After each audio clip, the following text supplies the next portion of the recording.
فاعوذ باللہ من الشیطان الرجیم بسم اللہ الرحمن الرحیم۔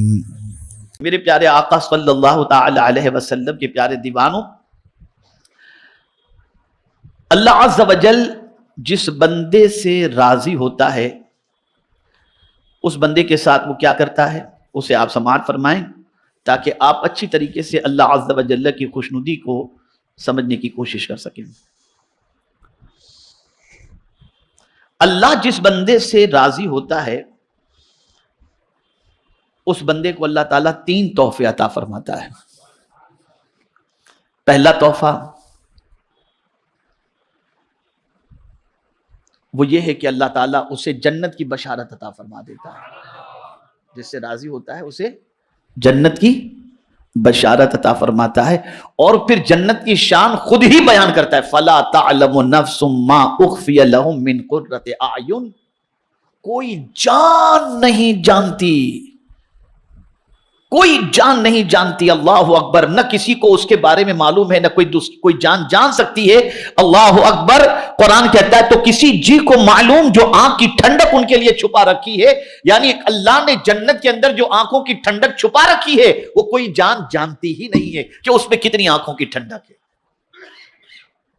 یہ جنت پہلا تحفہ۔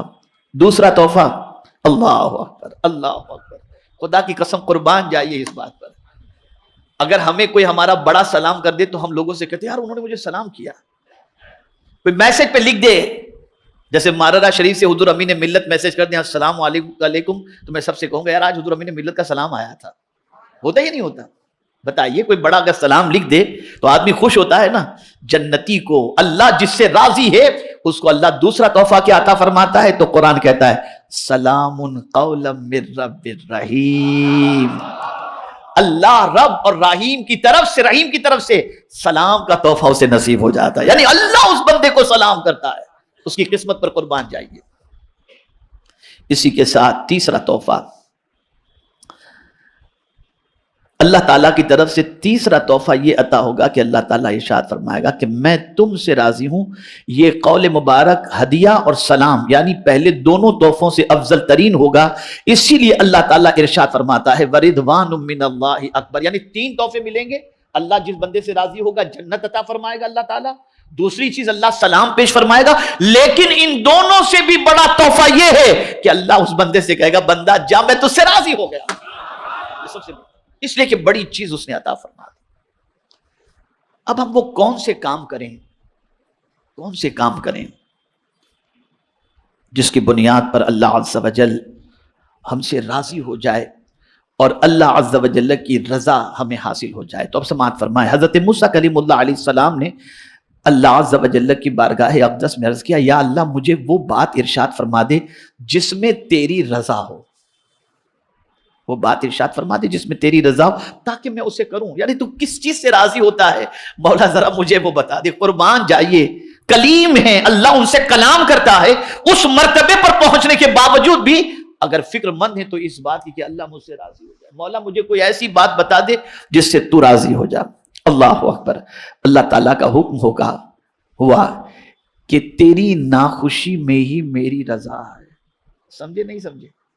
تیری ناخوشی ہی میں میری رضا ہے، یعنی تیری کوئی خواہش ہے ہی نہیں، تجھے کچھ ملے کہ نہ ملے، تو خوش اور ناخوش کا مسئلہ تیرا رہتا ہی نہیں ہے۔ تیرا حال تو یہ ہوتا ہے میں کچھ بھی دے دوں تو ناخوش نہیں ہوتا۔ توجہ چاہوں گا، میں کچھ بھی دے دوں تو ناخوش نہیں ہوتا۔ اگر تیری یہ پوزیشن ہے تو اسی میں میری رضا ہے، اس لیے کہ تم ملنے والی چیز کو مت دیکھ، دینے والے کو دیکھ کے کس کی طرف سے ہے۔ اس لیے ہم اور آپ مال ملتا ہے تو چہرہ کھل جاتا ہے، اور اللہ والوں کا حال یہ ہوتا کہ تکلیفیں آتی تو چہرہ کھل جاتا، اور کہتے تھے مال کے ملنے میں، نعمتوں کے ملنے میں تو ہماری پسند بھی داخل ہے، لیکن تکلیف میں تو ہماری پسند نہیں، صرف مولا کی پسند داخل ہے۔ یہ اللہ والوں کی شان ہے۔ تو رب نے فرمایا تیری ناخوشی ہی میں میری رضا ہے، یعنی میری کسی بات پر تو ناخوش ہو ہی نہیں۔ اگر تیری یہ پوزیشن ہے تو موسیٰ اسی میں میری رضا ہے۔ اللہ اکبر۔ حضرت موسیٰ کلیم اللہ علیہ السلام نے عرض کیا یا اللہ وہ کون سی بات ہے؟ ارشاد مبارک ہوا میری رضا اس میں رہے کہ تو میری قضا پر راضی رہے، میرے فیصلے پر راضی رہے۔ حضرت موسیٰ علیہ السلام نے اپنی مناجات میں عرض کیا یا اللہ تیری مخلوق میں سے تجھے کون سب سے زیادہ محبوب ہے؟ اب دعا فرمائے اے اللہ بتا تیری مخلوق میں تجھے سب سے زیادہ کون محبوب ہے؟ اللہ تعالیٰ کی طرف سے ارشاد گرامی کہ وہ شخص کہ جس سے میں اس کی محبوب چیز لے لوں، جس سے میں اس کی محبوب چیز لے لوں اور وہ پھر بھی مجھ سے پیار کرے، سبحان، جس سے میں اس کی محبوب چیز لے لوں پھر بھی وہ مجھ سے پیار کرے۔ اب محبوب چیز کے اندر آپ کچھ بھی سمجھ لگ سکتے ہیں، اولاد ہے، مال ہے، کچھ بھی ہے، جس سے میں اس کی محبوب چیز لے لوں وہ پھر بھی مجھ سے ہی پیار رکھے۔ پھر حضرت موسیٰ علیہ السلام نے عرض کیا وہ کون لوگ ہیں جن پر تو خفا ہوتا ہے؟ اللہ تعالیٰ نے ارشاد فرمایا کہ وہ لوگ ہیں جو کسی کام میں مجھ سے بھلائی مانگتے رہتے ہیں، جب میں ان کے لیے کوئی حکم کر دیتا ہوں تو وہ میرے اس حکم سے ناراض ہو جاتے ہیں۔ علاوہ ازیں کہ ایک روایت تو اس سے بھی زیادہ سخت ہے کہ اللہ تعالیٰ ارشاد فرماتا ہے کہ میرے علاوہ کوئی بھی معبود نہیں۔ اب سنیے گا، یہ ارشاد سنیے گا، امام غزالی رحمت اللہ تعالی علیہ نے اس کو نقل فرمایا، غور سے سنیے گا، اللہ اکبر۔ اللہ تعالیٰ ارشاد فرماتا ہے کہ میرے علاوہ کوئی بھی معبود نہیں، اور جو شخص میری بھیجی ہوئی مصیبت پر صبر نہ کرے اور میری عطا کردہ نعمتوں کا شکر ادا نہ کرے، میرے حکم پر راضی نہ ہو، پھر اسے چاہیے کہ میرے علاوہ کوئی اور رب ڈھونڈ لے، میرے علاوہ کوئی اور معبود ڈھونڈ لے۔ پتہ چلا جب اللہ کی طرف سے کوئی مصیبت آئے تو اس پر صبر کرو، نعمتیں ملے اس پر اللہ کا شکر ادا کرو، اور پھر اللہ کوئی تمہارے حوالے سے فیصلہ فرما دے تو اس پر راضی رہو، اور اگر یہ کیفیت نہیں بنتی تو اللہ فرماتا ہے پھر کوئی دوسرا معبود ڈھونڈ لو۔ ترکیہ کا زلزلہ ہو، سیریا کا زلزلہ ہو، دنیا میں کوئی بھی چیز ہو، اگر اللہ عز و جل نے چاہا، یہاں تک فرمایا گیا کہ جادو بھی اسی وقت اثر کرتا ہے جب اللہ تعالیٰ چاہتا ہے۔ اس سے بچنے کا ہمیں حکم دیا، بچنے کے طریقے بتائے، علاج کے طریقے بتائے۔ میں اس کو ایک مثال کے ذریعے سمجھاؤں گا تو بات اچھی طرح سمجھ میں آئے گی۔ چھری کا کام کیا ہے بھائی؟ بولیے نا، آپ بولیے، ایک ایسا بولیے کہ مجھے لگے کہ آپ سب سمجھ رہے ہیں، ہے نا؟ چھری کا کام تیز چھری، اس کا کام کیا ہے؟ کاٹنا ہے نا۔ لیکن کیا بات ہے، حضرت اسماعیل علیہ السلام کے گردن پر چھری کاٹی نہیں، تو بات سمجھ میں آئی کہ چھری اسی وقت کاٹ سکتی ہے جب مولا چاہے، وہ نہ چاہے تو چھری بھی نہیں کاٹ سکتی۔ آگ کا کام کیا ہے؟ حضرت ابراہیم کو جلائی تھی؟ نہیں، آگ باغ میں تبدیل ہو گئی اس لیے کہ مولا نے نہ چاہا، کچھ نہیں ہوا۔ اور ایک بندے مومن کو ہمیشہ یہ چاہیے کہ اللہ کا جو فیصلہ ہے مجھے منظور ہے، نہ آپ کے چاہے سے کچھ ہو سکتا ہے، نہ میرے چاہے سے کچھ ہو سکتا ہے، ہوگا وہی جو اللہ چاہتا ہے۔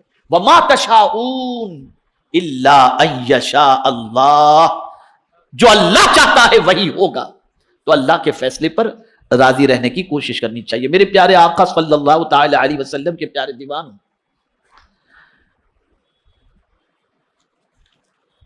نبی اکرم صلی اللہ علیہ وسلم نے صحابہ کرام علیہم الرضوان سے دریافت فرمایا کہ تم کیا ہو؟ کس سے پوچھ رہے ہیں حضور صلی اللہ علیہ وسلم؟ صحابہ سے۔ تم کیا ہو؟ صحابہ کرام نے عرض کیا کہ ہم ایماندار ہیں۔ کیا جواب دیا سرکار کو؟ ہم ایماندار ہیں۔ اب حضور صلی اللہ علیہ وسلم نے فرمایا تمہارے ایمان کی علامت کیا ہے؟ تمہارے ایمان کی علامت کیا ہے؟ عرض کیا، اب دیکھیے ابتدا کہاں سے کرتے ہیں ایمان پر؟ عرض کرتے ہیں کہ ہم بلا پر صبر کرتے ہیں، جب کوئی مصیبت آتی ہے تو ہم اس پر صبر کرتے ہیں، اور پھر کہتے ہیں بوقت وسعت اللہ کا شکر ادا کرتے ہیں۔ لیکن اللہ کبھی ہمیں وسعت عطا کرتا ہے، رزق میں فراوانی عطا کرتا ہے تو ہم اللہ کا شکر ادا کرتے ہیں، اور اگر کوئی معاملہ اس کے سلسلے میں اللہ کوئی فیصلہ کر دیا ہے تو اس موقع پہ ہم اللہ کی شکایت نہیں کرتے، اللہ کے فیصلے پر راضی رہتے ہیں. نبی اکرم صلی اللہ علیہ وسلم نے ارشاد فرمایا رب کعبہ کی قسم تم ایماندار ہو، رب کعبہ کی قسم تم ایماندار ہو.